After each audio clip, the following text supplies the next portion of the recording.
السلام علیکم ورحمت الله وبرکاتہ. زم تاسو ملګری احسان الله ملګرو، تاسو ته په دې سیټ باندې دغه ویډیو ښکاري دا ډاکټر فوزیه ده. چونکې د دې ویډیو د خبرې زه تاسو ته نشم پلی کولی ولې چې مال بیا یوټیوب والا فیسبوک والا سټرایک راکوي. نو زه صرف تاسو ته دې باندې ریاکشن کوم او د دې د تصویر تاسو خپله وینئ چې یاره دا غلطه ښځه ده، دا په خپل عزت باندې نه ده. خو دا چې د خپله ډیډ باډي ښیي دغې پښتنو له ښیي چې یاره ماته ډیمانډونه کوي، ماته کنځلې کوي، یا زه دا خپل چرچ چاته وښیمه. نو دا ډیره سکسي ښځه ده او په دې باندې موږ بار بار ویډیوګانې کوو چې یاره ته دا پرېږده. موږ تاله دې له موږ یو اصلاحي پیغام ورکړو.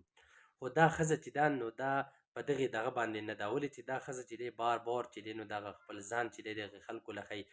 پښتنو ته ځان شو کوي چې یاره په دې باندې زه ډېره ښه ښکارم. او دا جینۍ چې دی دا د افغانستان د دې څو ورځې وړاندې د افغانستان بیرغ، د افغانستان جنډه چې په هغې لا اله الا الله محمد رسول الله صلی الله علیه وسلم کلمه هم لیک وه چې هغې دې د ځان نه تاو کړې وه، دا یو بربنډه ولاړه وه او بیا یې د پښتو میوزیک لګولی او د هغې سره ګډېده، نو د هغې هم یو ګستاخي کړې وه.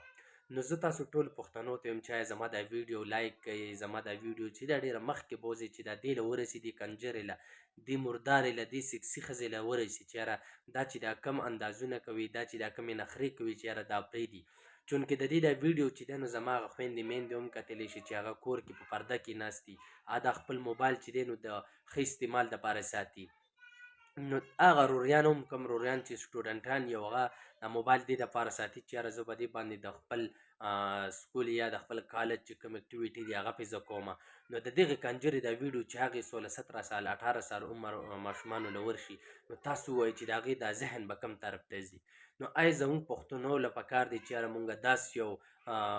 دنیا له یو داسې تصویر ورکړو، یو داسې رنګ ورکړو داسې پښتنو له چې یاره زموږ د پښتنو چې دی نو هغه انګریزان هم صفت کوي. ملګرو تاسو به خپله پوهېږئ چې زه یو په ټیک ټاک کې به یو پنجابی وینئ چې هغې یو داسې اډرس اچولی هغه په بهر ملکونو کې وي، خو دا واحد یو پښتنه ده او بیا د افغانستان سره تعلق ساتي. زه دا نه وایم چې یاره زه په افغانستان والا تنقید وکړم یا په پاکستانو تنقید وکړم، چونکې مونږ باره اصلاح کوو او مونږ چې دی نو دې ته په یو عاجزانه خوی وایو چې آیا ته دا کوم